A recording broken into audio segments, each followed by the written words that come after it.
So today video is going to be on Usain Bolt and Cassie Bennett on the arrival of their baby girl. She made her grand entrance on May 17th of this year 2020. I honestly wasn't going to do this video just sitting there. I wanted to know what the baby name was and actually glimpse the baby. And I found out this news on May 17th from the Jamaica Observer the same night. I think Cassie gave birth around what? Probably about 11 something. Some of that is alright, so we them run with it. But again, congratulations. I'm curious to know what the baby name is, being that the last name is Bolt.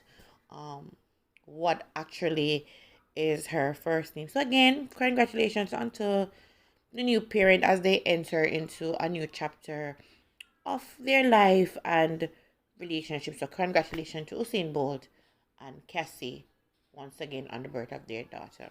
Me, hold me tight, grip me right, in the night. Oh gosh, no, candlelight, squeeze me tight, all night.